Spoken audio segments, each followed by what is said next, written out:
नमस्कार, स्वागत है ट्रू मीडिया ज्योतिष विज्ञान में सभी दर्शकों का।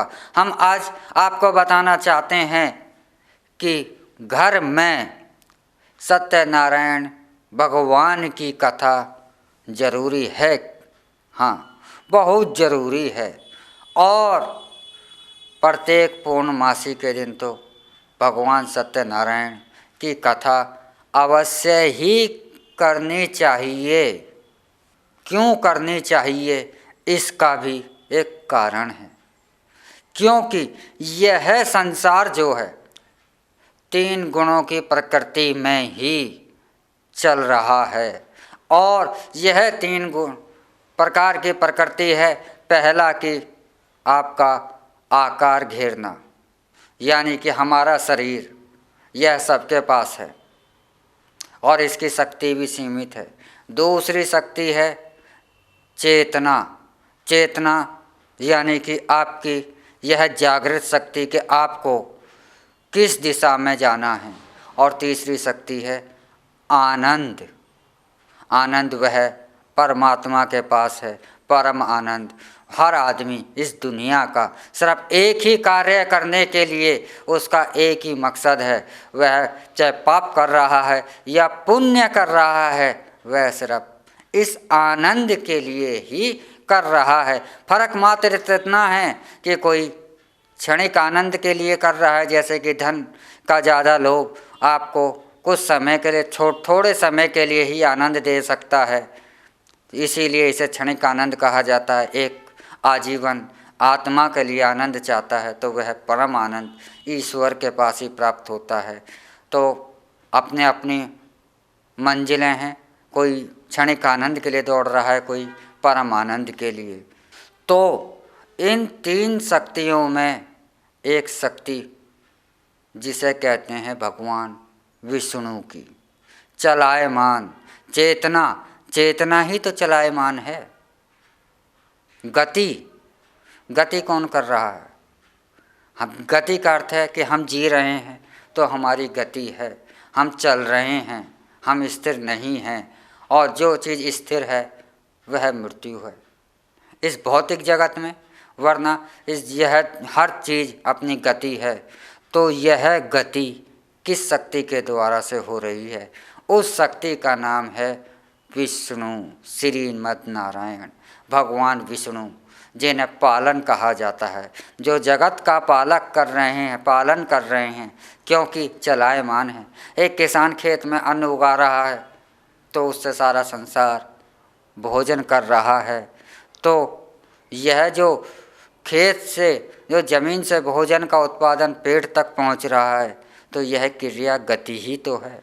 और इस गति को जब हम श्री भगवान विष्णु की, भगवान सत्यनारायण की पूजा करते हैं तो हम इसी ही गति की पूजा करते हैं, संसार की इस शक्ति की जो चलायमान है। इसीलिए हम इनकी धर्म पत्नी को माता लक्ष्मी कहते हैं, क्योंकि लक्ष्मी का अर्थ भी होता है गति। पैसा सदैव चलता रहता है, रुकता किसी के पास नहीं है। धन इसलिए चलायमान है और गति जो है वह भगवान विष्णु है। तो जब हम भगवान और श्रीमद् नारायण की जब कथा का आयोजन करते हैं तो उनको याद करते हैं, जब पूजा करते हैं तो उस समय हमारा मस्तिष्क जो है आकाश तत्व के माध्यम से, क्योंकि मन आकाश में चलता है, तो हम उस शक्ति के संपर्क में हो जाते हैं। और जो शक्ति संसार का पालन कर रही है, उस शक्ति का अगर हम गुणगान करते हैं, पूजा का अर्थ होता है, कथा का अर्थ होता है उनका गुणगान करना।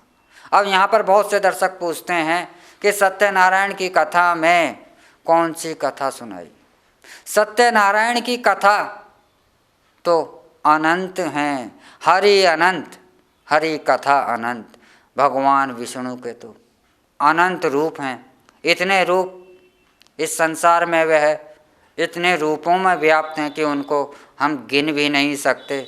और तो हर रूप की उनकी कुछ ना कुछ कथा है। तो हम किसी भी रूप में उनको कथा को याद करते हैं, उनकी चर्चा करते हैं, उनका गुणगान करते हैं, उन पर मंथन करते हैं, तो इससे क्या है कि हमारे को धन का वैभव और संसार में हम जो पालन है वह अपने कर्मों का, और हम सुख प्राप्त करते हैं। तो सुख प्राप्त करने के लिए घर में धन धान्य की स्थिति, घर में धन की, सुख की, वैभव की, अन्न की और आरोग्य के प्राप्ति के लिए भगवान श्री सत्यनारायण की कथा हर माह में, कम से कम माह में एक बार अवश्य ही करनी चाहिए। इससे घर में नकारात्मक ऊर्जाओं के प्रवेश भी रुके रहते हैं और गलत तरीके से किए गए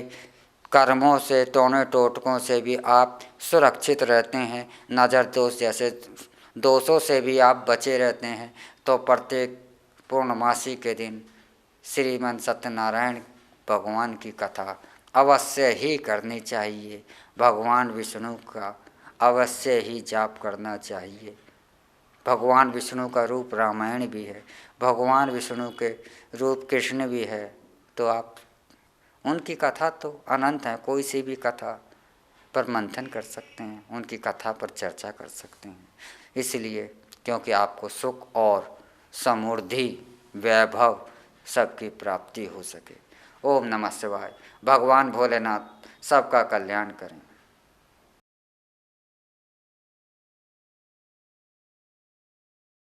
अगर आप ये वीडियो YouTube पर देख रहे हैं तो हमारे चैनल को सब्सक्राइब करें और बेल आइकन को दबाना ना भूलें। अगर आप Facebook पर ये वीडियो देख रहे हैं तो हमारे पेज को लाइक करें।